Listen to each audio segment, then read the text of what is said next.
Pernah gak sih kamu lagi capek banget, hidup lagi berantakan, terus ada orang datang dengan kalimat, santai aja bro, semua pasti ada hikmahnya, atau jangan sedih, pikirin yang positif aja. Sekilas nampak baik, bahkan terdengar bijak, tapi anehnya, bukannya merasa lebih baik, kamu malah makin sesak.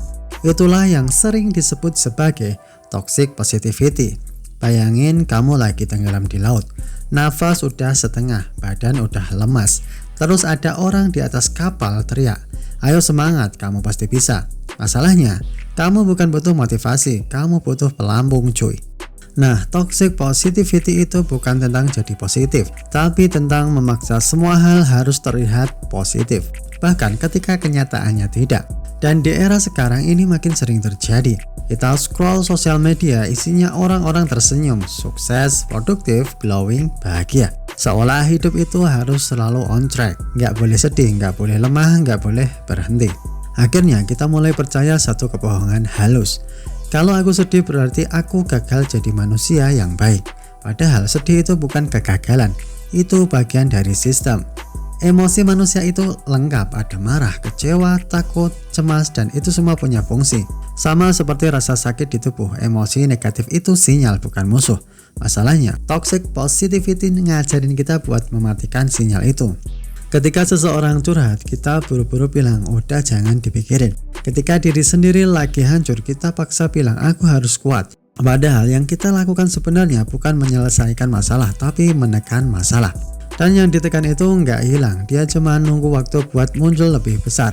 Lucunya, banyak orang yang kelihatannya paling positif justru sering jadi yang paling rapuh ketika realita benar-benar nggak sesuai harapan. Kenapa? Karena mereka nggak pernah latihan menghadapi emosi negatif. Mereka jago tersenyum tapi gagap menghadapi luka.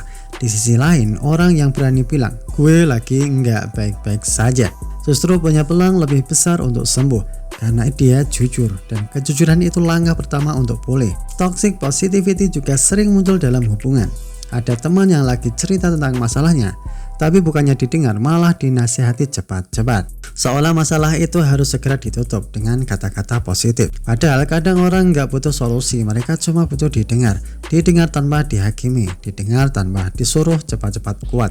Karena realitanya nggak semua luka butuh ditambal cepat. Beberapa luka butuh dipahami dulu. Jadi apa solusinya? Haruskah kita jadi pesimis? Nggak juga. Menjadi positif itu tetap penting, tapi positif yang sehat itu bukan menolak kenyataan, justru menerima kenyataan lalu memilih respon yang lebih baik. Bukannya bilang aku nggak boleh sedih, tapi bilang aku lagi sedih dan itu nggak apa-apa. Bukan memaksa diri kuat setiap saat, tapi tahu kapan harus berhenti, duduk, dan mengakui bahwa hidup itu lagi berat.